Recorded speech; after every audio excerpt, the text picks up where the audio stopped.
Est-ce qu'il y a possibilité aujourd'hui pour l'Afrique, la zone CFA, de recouvrer ce qui lui est dû? Moi, je pense qu'on peut recouvrir ce qui est dû. Pourquoi? Parce qu'on a signé un accord de coopération et quand on est arrivé dans les années 80, il y a eu le choc pétrolier, 78-79. Qu'est-ce qui s'est passé? La France a appelé le FMI pour qu'on fasse de l'ajustement structurel, alors qu'il devait donner les devises. L'économiste Matar Diop a fait un texte clair là-dedans. En 78-79, on ne devait pas commencer en 80 les ajustements, on devait amener les devises. Donc la France n'a pas respecté son contrat. On arrive en 93, d'accord? 93. La France dévalue au lieu d'amener des devises. En 93, en octobre 93, on a arrêté la convertibilité et en janvier 94, on a dévalué. Mais si on avait respecté le contrat, la France aurait dû apporter les devises qui nous manquent. Elle ne l'a pas fait. Qu'est-ce qu'elle a fait? Rupture de contrat à ce niveau. Mais c'est même pas... En fait, elle n'a pas rompu, mais la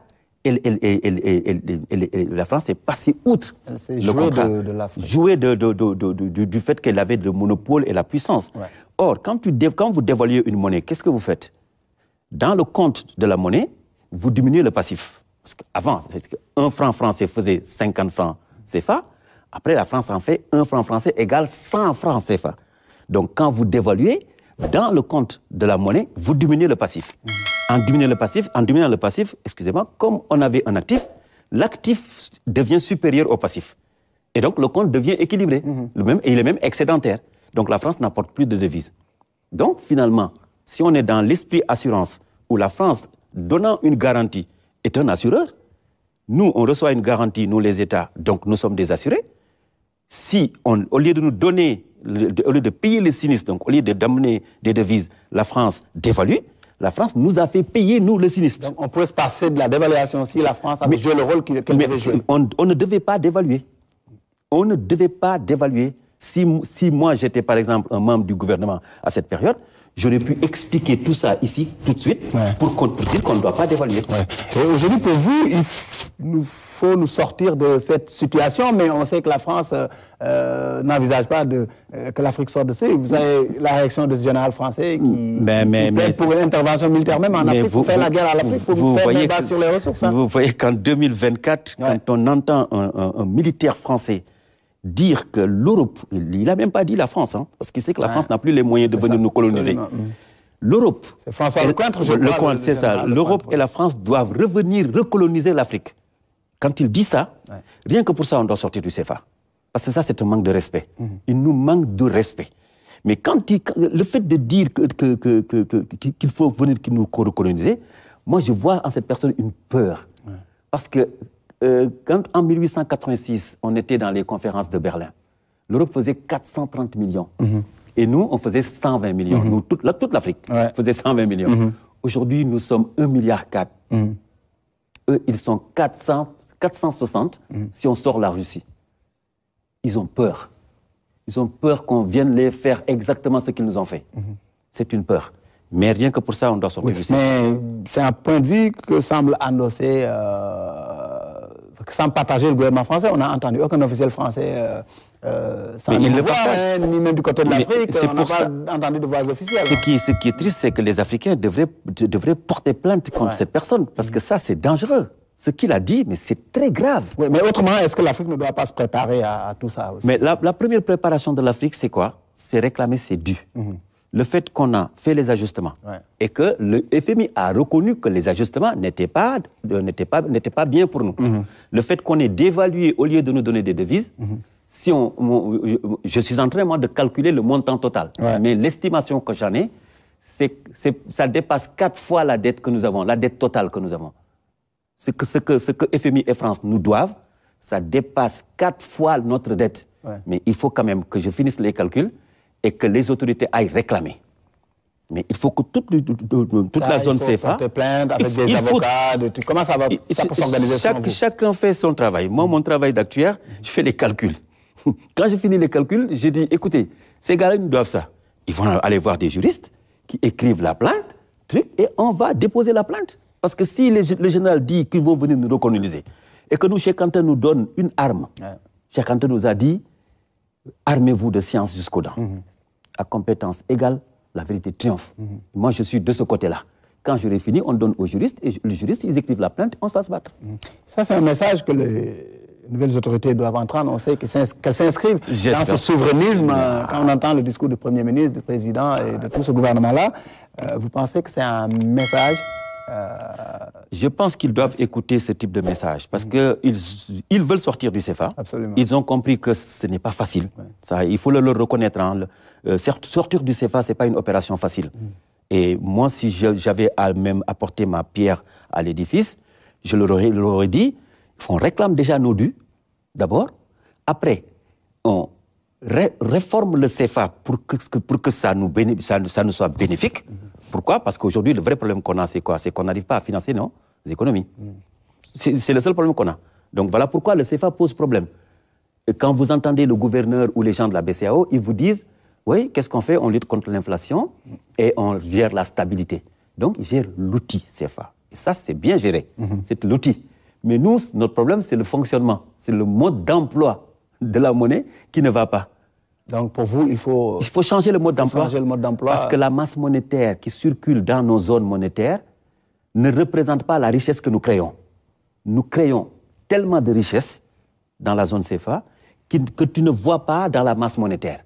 Et la masse monétaire, elle a été bâillonnée, bombardée, serrée par la façon dont le CFA fonctionne. Donc, il faut changer le fonctionnement du CFA. Ouais. Ça, il faut le faire. Mais de ce point de vue, l'IMOA continue, c'est très lent le processus pour vous. Pourquoi ça tarde? Mais ça tarde pour deux raisons. La première raison, c'est que c'est les enjeux sur le CFA. Le CFA, c'est pas seulement notre monnaie. Mais prenez le Maroc. Le Maroc, avant, sa monnaie n'était pas convertible. Le roi est venu investir dans toute la zone. Toute la zone CFA. Ils ont investi, donc ils ont de l'equity. Donc, qu'est-ce qu'ils font? Ils n'ont plus besoin de devises. Dès qu'ils ont besoin de devises, ils n'ont même pas besoin de prendre leur monnaie. Ils viennent les chercher ici. Donc, le CFA est un générateur de devises pour des pays à travers leur monnaie non convertible. Maintenant, ça commence à être convertible. Ça, c'est un. La France utilise le CFA dans la guerre des monnaies. Ça, il faut tout un temps pour que je vous l'explique. À part ça, vous avez... Un peu brièvement, pour qu'on comprenne. Mais si, parce que quand je parle de guerre des monnaies, c'est que l'euro n'a pas été construit comme une monnaie unique. L'euro a été construit comme une monnaie commune. Ce n'est pas la même chose. La différence entre commune et unique, c'est que quand vous allez aux États-Unis, la monnaie est unique. Dans chaque État, le dollar est là, mais on emprunte au même taux d'intérêt. On emprunte au même taux d'intérêt. Or, quand vous venez ici en zone CFA, le Sénégal n'emprunte pas au même taux que la Côte d'Ivoire. Donc, nous n'avons pas une monnaie unique, nous avons une monnaie commune. Et ça, la France a fait sciemment ça. Mais ça, c'est grave quand même. Mais parce que dans le différentiel qu'on a dans ce qu'on appelle les spreads de taux, la France peut les utiliser dans la guerre des monnaies. La France a beaucoup utilisé nos devises qui étaient là-bas pour gagner un pourcentage et nous en payer d'autres. Et pour faire... La guerre des monnaies, elle est lancée depuis 2008. Je peux même dire qu'elle est lancée depuis que le dollar a surplombé la livre sterling. Mais 2008 a été saillant. Donc ça, vous voyez tous ces enjeux-là.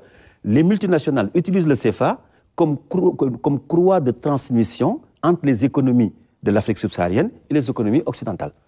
Donc, c'est-à-dire, en fait, c'est nous qui leur garantissons le fait que, quand ils ont de l'argent ici, des bénéfices, ils le rapatrient sans pour autant qu'il y ait risque de change. Vous voyez? Donc, vous voyez tous ces enjeux-là. Donc, le CFA, ce n'est pas seulement notre relation avec la France. Il y a tous ces gens-là qui sont dans le CFA. Si nous ne prenons pas l'intelligence de reculer et de comprendre qu'en plus de ça, donc la deuxième raison que je donne, nous ne maîtrisons pas notre système financier, c'est-à-dire que les banques ne nous appartiennent pas, les compagnies d'assurance ne nous appartiennent pas, parce qu'elles appartiennent à 83%. J'ai fait le calcul il n'y a pas longtemps. Ils sont toutes presque pour l'essentiel des banques commerciales, qui n'appartiennent au développement. Mais surtout qu'ils appartiennent, c'est-à-dire qu'ils appartiennent aux étrangers, aux Marocains, aux Français, aux Nigérians, etc. Et donc, toutes les marges qu'on fait en assurance et en banque, ça sort du pays. Donc, qu'est-ce qu'il faut? Oui, allez-y. Qu'est-ce qu'il faut pour inverser cette... Mais il faut inverser parce qu'un État doit avoir ses propres banques. La seule banque qui était ici, une banque sénégalaise, qu'on appelle la Banque régionale des marchés, c'était la seule qui s'était exportée dans la sous-région. Une banque bien tenue par Alioune Camara, un excellent banquier, que tous les banquiers d'Afrique connaissent. Vous ne trouverez pas un banquier aussi kharagne, comme on dit dans le monde Wolof, qu'Alioune Camara. Il a monté une banque, en 10 ans, il a remboursé à tous les investisseurs plus de 10 fois ce qu'ils avaient investi. Il est allé sortir en Côte d'Ivoire, il est allé sortir au Niger. Les Sénégalais ont gâté la banque. On a gâté la banque. Ça, c'est un problème. Non, mais il faut que les autorités m'entendent. La banque a été gâtée. Et j'ai la preuve tangible que la banque a été gâtée parce que j'ai participé à plusieurs assemblées générales de la banque en représentant des actionnaires. Vous voyez? Donc, il faut qu'on s'approprie nos banques et nos assurances. D'abord, maîtriser notre système financier pour maîtriser notre tissu économique. Parce que le tissu économique se lie dans le système financier. Absolument. Et ça, il faut que nos autorités en fassent extrêmement attention. Ouais. Et pour ça, vous préconisez la mise en place d'un service public monétaire. C'est quoi? Alors, c'est vraiment une question qui me tient à cœur. Parce que j'ai fait un article en 2017 pour expliquer ce problème de service public monétaire. Pourquoi? Parce que j'ai pris un peu de recul. Je me suis dit, mais en fait, quel est le problème du CFA? D'accord? Vous avez invité certainement ici beaucoup de Sénégalais, beaucoup d'experts qui ont parlé du CFA. Mais ils vous ont parlé du CFA sur le plan économique. Ils vous ont parlé du fait que on n'est pas compétitif. Il faut le taux de change. Tout ça, c'est l'économie. C'est bien. Mais aujourd'hui, je vais vous donner 2 autres dimensions du CFA. Le CFA a une dimension d'assurance et une dimension financière. Je vais en parler.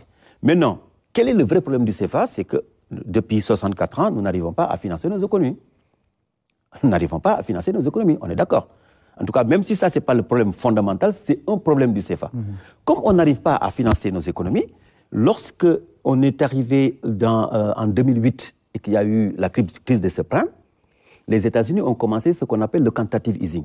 C'est-à-dire que la Banque centrale a commencé à participer au développement économique. Il faut le voir comme ça, en rachetant des titres de l'État américain.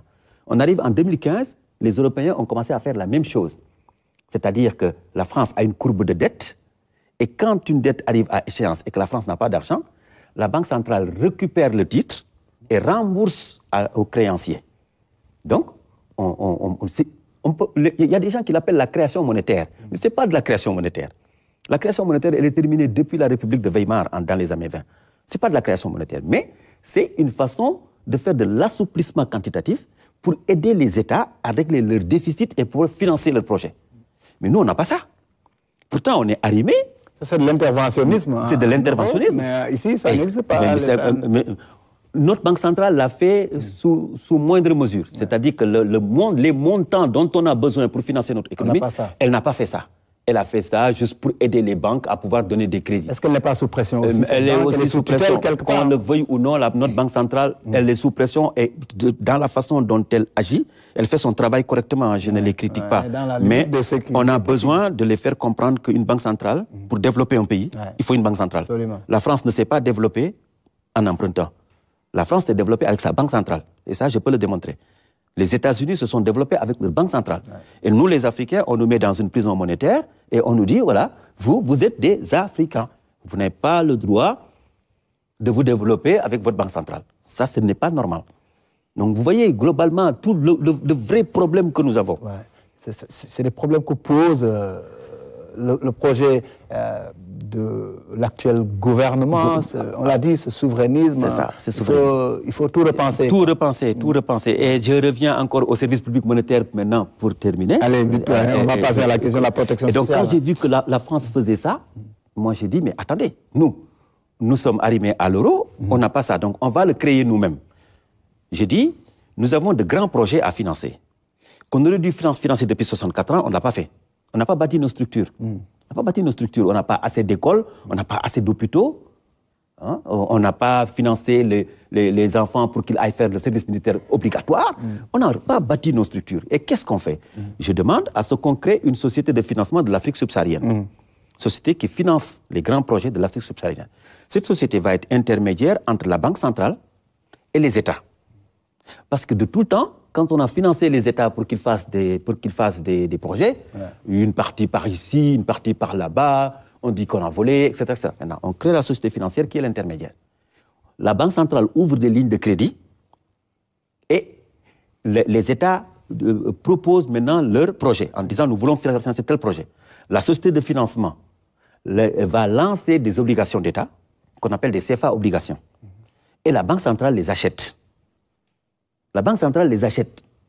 Parce qu'on ne peut pas développer un pays sans utiliser le financement local. Tu vois? Et ça, quand on le fait, on accède au service public monétaire. Je l'ai détaillé en 2017 dans un article très clair que j'ai diffusé sur Financial Africa. D'accord. Ça, c'est au niveau de l'État, de l'industrie de manière générale. Mais quand on prend le volet social, vous avez beaucoup travaillé sur la protection, les notions de protection sociale, d'assurance, de tout cela. Aujourd'hui, au Sénégal, on résume très souvent la protection sociale à l'assurance maladie, hein, si on peut dire. Mais pour vous, ça va au-delà. Ça va au-delà. Mais il faut savoir que dans le monde, il y a des actuaires qui ne travaillent que dans la protection sociale. C'est-à-dire qu'ils ne font pas autre chose. Ils ne vont pas travailler dans une compagnie d'assurance ni dans une banque, mais ils ne travaillent que dans la protection sociale. Pour expliquer que la protection sociale a besoin d'actuaires. Donc, toutes les structures sociales qui existent ici dans ce pays, si on veut être correct, il faut les faire diriger par des actuaires. Vous pouvez les faire diriger par d'autres professions, mais il faut qu'il y ait un actuaire derrière qui travaille, ou des actuaires qui travaillent. C'est important, le calcul actuariel, on ne peut pas le négliger. D'accord ?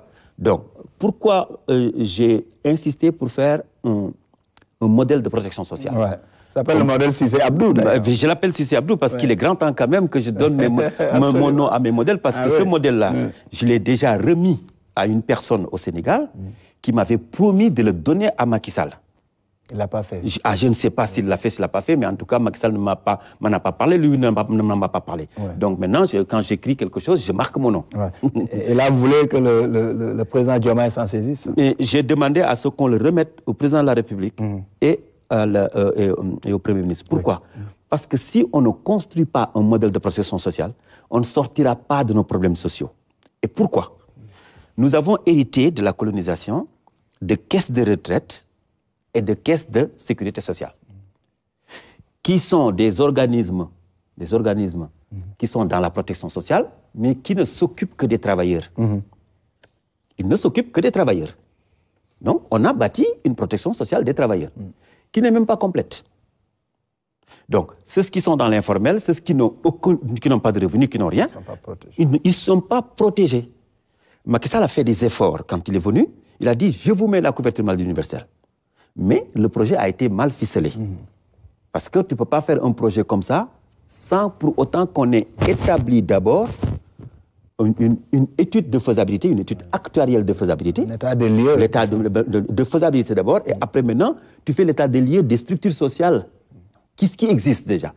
Par l'IPRES, le FNR et la Caisse de sécurité sociale. En tout cas, Macky Sall n'a pas fait une étude approfondie là-dedans. D'accord? Donc, il a fait des efforts, il a amené des bourses sociales en donnant de l'argent mensuellement à des gens. Tout ça, ce sont des actions sociales. Macky Sall a fait beaucoup d'actions sociales. Mais ce n'est pas l'addition d'actions sociales qui donne la protection sociale. Qu'est-ce qui donne la protection sociale? Ce qui donne la protection sociale, et merci de m'avoir donné l'occasion d'en parler aujourd'hui, c'est de bâtir un projet qui consiste à faire quoi? Qui consiste à créer un régime général. Un grand régime général. L'IPRES a un régime général, mais c'est un régime général de retraite. Mais moi, je crée un régime général pour tout le Sénégal. Dans ce régime général-là, je crée deux entités qui sont une mutuelle nationale et une mésofinance nationale. Qu'est-ce que fait la mutuelle nationale? La mutuelle, elle va appartenir à tous les Sénégalais. Elle n'appartient à personne. Elle appartient à tous les Sénégalais.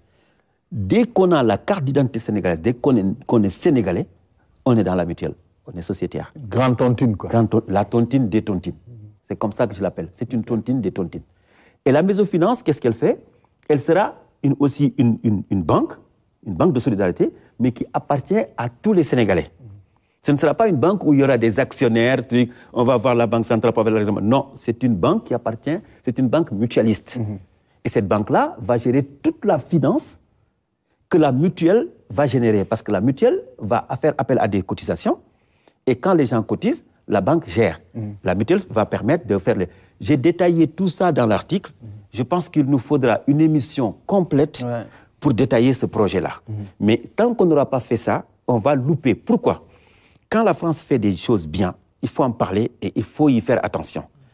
La France a commencé sa protection sociale dans les années 1880. Il y a longtemps. Il y a longtemps, avec des caisses dans tous les sens. Il y avait 70 000 employés dans 1000 caisses. Des caisses de sécurité, il y avait du tout. On arrive en 1945, la guerre est arrivée, la France est détruite. D'accord? Complètement détruite, et l'entente entre gaullistes et communistes a fait que quelqu'un comme Ambroise Croizat a créé le régime général de la sécurité sociale française. Et quand il a créé le régime général, il a voulu mettre tout le monde. Les cadres, les ingénieurs et les agents de maîtrise avaient refusé. Ils ont dit non, nous on a déjà notre protection sociale que notre entreprise nous a créée, on ne va pas rentrer. Il dit non, je mets tout le monde. Mais lui, il avait l'intelligence que la France va avoir de plus en plus de cadres. Et si tu exclus ces cadres-là du régime général, tu ne pourras pas financer le régime général. Donc, il les a gardés dans le régime général et il leur a créé un régime supplémentaire. Et c'est ça qui a fait l'AGIRC, qui a fait naître aussi l'ARCO, parce qu'avant l'AGIRC, c'était que pour les cadres. Après l'ARCO, on l'a développé pour les autres. Et c'est comme ça que la protection sociale française est l'une des meilleures du monde. Et c'est le même modèle que vous pouvez connaître pour le Sénégal? Enfin, il ne faut pas dire le même modèle. En tout cas, je me suis inspiré de ce qu'ils ont fait, avoir un régime général. Mais moi, mon régime général, il sera basé sur une mutuelle nationale. Il ne sera pas basé, parce que le régime général de la France est basé sur le fait que les gens travaillent. Parce qu'en France, tout le monde travaille. Ici, on a beaucoup de gens qui ne travaillent pas. Ici, beaucoup de gens ne travaillent pas. Donc, il faut mettre le régime général sur la base d'une mutuelle. Et la mutuelle, comme ça appartient à tout le monde, donc tout le monde est dans le régime général. D'accord. Maintenant, comme aussi, aujourd'hui, on a beaucoup de plaintes de l'IPRES et beaucoup de plaintes de la Caisse de sécurité sociale, je ne dis pas qu'on a beaucoup de plaintes du FNR, mais en tout cas, les gens du FNR, ils ne récupèrent pas 75% de leur dernier salaire quand ils partent à la retraite. Il faut faire l'audit technique et financière, donc l'audit actuariel et l'audit en gestion actif-passif de toutes nos caisses. Et ça, le Sénégal a la masse critique d'actuaires qui puissent faire ce travail. Mais nous avons une association des acteurs du Sénégal qui s'appelle l'INAS. Je peux compter au minimum 40 jeunes qui sont dedans. On ne les entend pas. C'est vrai, on ne bouge pas beaucoup parce que, vous savez, je parraine même l'association des acteurs africains de Paris. J'essaie de les faire rentrer. En 10 ans, j'ai fait rentrer 37 actuaires de Paris en Afrique parce que les pays ont besoin d'actuaires. Donc, je fais cet effort-là. Mais les actuaires n'ont pas de problème de boulot. C'est-à-dire, quand ils font actuariat en France, ils trouvent du boulot. Donc, il n'y a aucune contrainte. C'est ce qui fait qu'ils ne bougent pas beaucoup. Oui. Ce message-là, pour vous, il doit être porté par l'élite pour pouvoir expliquer à la grande masse de quoi il s'agit et l'urgence qu'il y a aujourd'hui il y a une urgence. Aux fondamentaux. Vous citez très souvent Cheikh Anta Diop dans vos publications, dans vos écrits. C'est ça. Il parle beaucoup de conscience historique. Exactement. Cheikh Anta a dit que la conscience historique, c'est le ciment qui réunit les éléments disparates d'un peuple. Et ça doit nous rappeler que pour faire peuple, il faut qu'on fasse un pot commun. Autrement, on est une population. Sinon, on est juste une population. Voilà, donc voilà pourquoi l'esprit sans conscience historique est une population. Mais c'est pour ça que la mutuelle va nous rappeler que nous partageons quelque chose. Or, quel est le dénominateur commun des Sénégalais? Quand tu vas en France, le dénominateur commun des gens, c'est leur carte de sécurité sociale, parce que tout le monde l'a. Ou leur pièce d'identité, parce que tout le monde l'a. Mais nous, on n'a pas de dénominateur commun, à part le téléphone. Nous avons tous un téléphone. Donc, il faut utiliser la technologie de la téléphonie pour régler ce problème de mutuelle. Donc, on n'aura pas de problème de récupération de cotisation, on n'aura pas de problème de paiement de sinistre. Donc, c'est déjà quelque chose qui va aller. Et vous, c'est des contributions comme ça que vous mettez dans la corbeille nationale? C'est vrai que je n'écris pas de livres parce que je dirige un cabinet d'actuariat, je dirige une banque d'affaires qui est une banque qui permet à des investisseurs de venir investir quelque part ou à ceux qui ont besoin d'investissement, on va chercher les investisseurs pour les amener. C'est ce qu'on appelle la banque d'affaires. Et donc, mes activités ne sont pas qu'au Sénégal. Je fais 10% de mon chiffre d'affaires au Sénégal. Je ne fais rien ici. Tout le reste, je le fais dans les autres pays africains. Donc, je n'ai pas le temps. Donc, qu'est-ce que je fais? À chaque fois que j'ai un peu de temps, j'écris un article. Et j'en ai fait 188 et qui tournent autour de la finance. Est-ce que vous avez le sentiment d'être entendu par les gouvernants africains? Alors, ça commence à venir. Vous portez quand même des messages de souveraineté. C'est vrai, ça commence à venir parce qu'aujourd'hui, je suis l'actuel conseil de la CNP Assurance du Cameroun. Vous voyez, donc quand je suis au Cameroun, je travaille beaucoup avec des gens qui sont de l'entité étatique. Quand je suis en Côte d'Ivoire, je travaille beaucoup avec certains ministères. Je travaille avec beaucoup de ministères. Et j'ai eu la chance aussi d'avoir eu un projet de la FANAF, la Fédération des assureurs de droit national africain, qui m'a fait faire des études au Sénégal, au Cameroun et en Côte d'Ivoire, où je suis allé chercher des données, j'ai intégré. Et ça commence à venir. Mais je pense que rien que pour la protection sociale, tout ce que j'ai contribué, je vais chercher ici quelqu'un qui m'aide à faire parce que l'assurance au Sénégal, c'est un problème. Ah, mais c'est surtout l'assurance au Sénégal est un problème. Vous touchez un vrai problème. C'est un problème. Au Sénégal, on n'a pas d'assurance sociale. À part l'IPRES et de la Caisse de sécurité sociale, on n'a pas d'assurance sociale. On a des assurances privées. Absolument. Les assurances privées sont des assurances gérées par des privés qui sont des actionnaires qui cherchent de l'argent.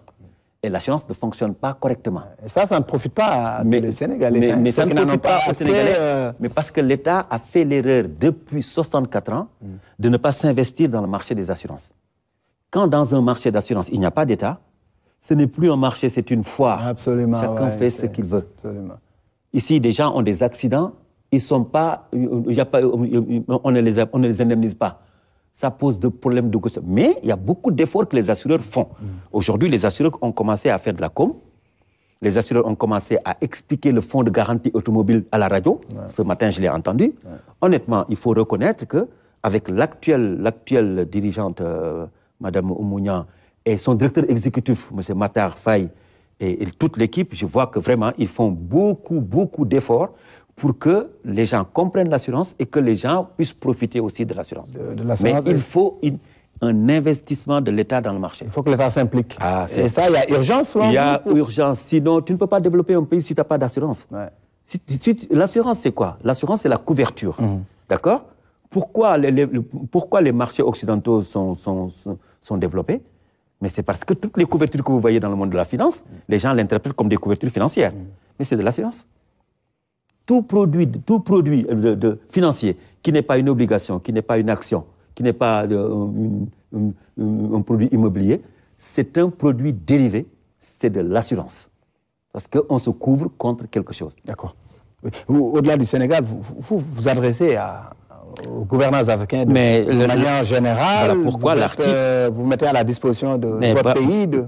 C'est ça, voilà pourquoi l'article, je l'ai publié sur Financial Afrique pour toute la zone CFA. Ce qui est spécifique au Sénégal. D'ailleurs, comment bâtir un système de protection sociale en zone CFA. En zone CFA. Et donc, tout ce qui est spécifique au Sénégal, là, j'ai laissé le nom du Sénégal et j'ai fait un document que j'ai donné à des personnes pour qu'ils le donnent aux autorités sénégalaises. Et qu'est-ce que vous leur dites ce soir? Alors, je vais d'abord, avant de dire quelque chose aux autorités, je vais dire d'abord quelque chose aux Sénégalais. On ne bâtit pas un pays du jour au lendemain. On a traversé beaucoup de choses. Sonko et Diomaye ont réussi ce que des Waljojo, des Mamadou Dia voulaient faire, ce que des Cheikh Anta voulaient faire. Mais eux, ils ont réussi une partie. C'est-à-dire, ils ont réussi une partie. Maintenant, il faut qu'on les accompagne. Si on ne les accompagne pas, nous allons échouer tous. Et qu'on fasse attention, parce qu'on commence à être une forme de modèle pour l'Afrique.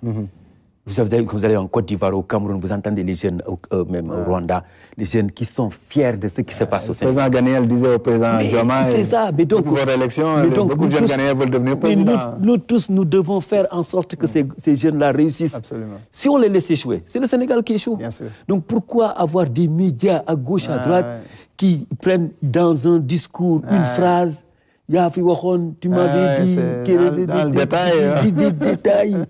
Et ces gosses-là, ils sont fatigués, ils ont trouvé un État dans un État dans un État.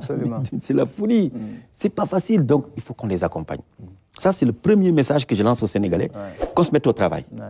Ils ont réussi à faire en sorte que la politique peut disparaître au Sénégal. Aujourd'hui, on peut ne plus faire de la politique. Si le PASTEF arrête de faire de la politique s'arrête. Parce que tous les politiciens ont reçu leur leçon. Oui, mais est-ce que quand on a une presse nationale qui est très souvent plus portée sur le détail que sur l'essentiel. Par exemple, quand on prend l'exemple de la visite de Jean-Luc Mélenchon au Sénégal, on sait qu'il y a des questions d'intérêt africain qui ont été soulevées, mais à la place, on a préféré parler de... mais c'est ça qui détermine le pays, c'est ça qu'il faut éviter. C'est-à-dire qu'il faut que la presse revienne à sa vraie fonction, qu'on évite de se faire badigeonner, payer par des gens qui veulent que telle communication soit... Ça, c'est pas bon. Et donc, l'État doit faire en sorte que de gérer les presses et de les financer. Parce que si tu les finances, ils ne vont plus dépendre des autres. Mais si tu les laisses se financer eux-mêmes, se débrouiller, mais après, voilà, Massamba vient leur donner de l'argent. C'est ça qu'il faut éviter. Et ça, vraiment, c'est dommage. Écoutez, Abdou Cissé, je vous remercie. C'est à moi de vous remercier. On n'a pas eu beaucoup de temps pour traiter tous les sujets. C'est vrai, mais de toute façon, vous êtes le bienvenu à chaque fois que de besoin. Hein. Merci beaucoup. On a le contact. C'est ça, ouais. D'accord. Je rappelle que vous êtes actuaire spécialiste des questions de protection sociale. C'est ça, oui. D'accord. Merci beaucoup. À moi de vous remercier, et je remercie tous les téléspectateurs, et je vous remercie encore pour vous féliciter aussi pour l'émission que vous faites, que je suis tout le temps. Merci beaucoup. Pour la teneur et la contenance. Merci beaucoup. Le point ce soir donc est fini. Rendez-vous mercredi prochain pour d'autres questions d'actualité.